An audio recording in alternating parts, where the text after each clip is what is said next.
Hello दोस्तों, आज इस यूट्यूब चैनल में आप सबका स्वागत करते हैं। और आज आपके लिए हम वो टॉपिक लेकर आए हैं जिसे जानने के लिए आप भी काफ़ी समय से परेशान हो रहे होंगे। जी हाँ दोस्तों, मांगलिक क्या होता है इन हिंदी।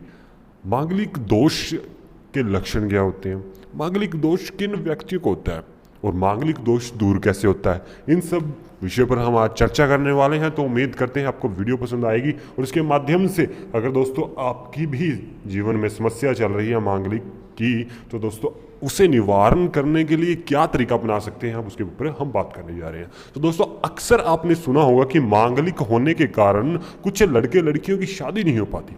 कहा जाता है कि जिसकी कुंडली में मांगलिक दोष होता है उसके विवाह में बहुत सारी अड़चने आती हैं।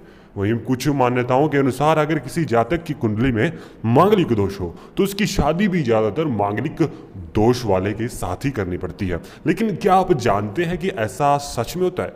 क्या आप ये सिर्फ कहावतें ही हैं? अगर नहीं जानते तो चलिए जानते हैं कुछ जुड़े ऐसे रहस्यों के बारे में जिसे जानकर आपकी आंखें भी खुली की खुली रह जाएंगी।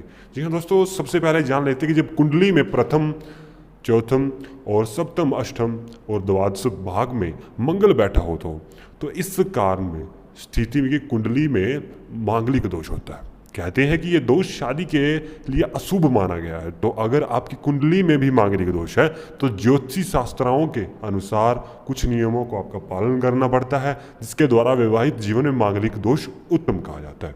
दोस्तों ज्योतिषी के मुताबिक अगर कुंडली में चौथम और सप्तम भाग में मंगल दोष और मंगल मेष और कर्क राशि के साथ योग बना रहा हो तो भी व्यक्ति को मंगल दोष होता है। तो इस प्रकार द्वादश भाग में अगर मिथुन, तुला, कन्या व वृष राशि के साथ भी योग बनाता है तो दोस्तों वो व्यक्ति भी मंगल दोष से प्रभावित होता है। तो क्यों होते हैं मांगलिक, आज इसके विषय पर भी हम बात करने जा रहे हैं। दोस्तों मांगलिक वही व्यक्ति होते हैं जिनकी कुंडली में जन्म स्थान या फिर जन्म कुछ ऐसे समय पर होता है जहाँ पर कुछ समय दोस्तों बुरा प्रभाव चल रहा होता है, तो जिसकी वजह से व्यक्ति मांगलिक हो जाता है। अब इसे दूर कैसे किया जाता है, इसके विषय पर हम चर्चा कर लेते हैं दोस्तों।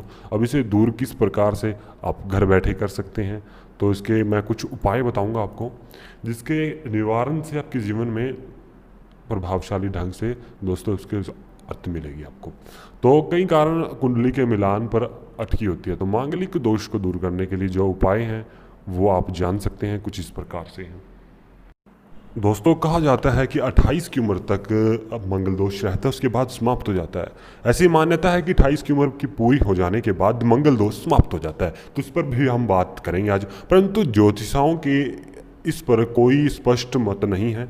वे कहते हैं कि मंगल अपना प्रभाव दिखाएगा जरूर, चाहे वह कम ही प्रभाव क्यों ना दिखाए। ज्योतिष मानते हैं कि 28 के बाद मंगल का प्रभाव कम हो जाता है लेकिन समाप्त नहीं होता।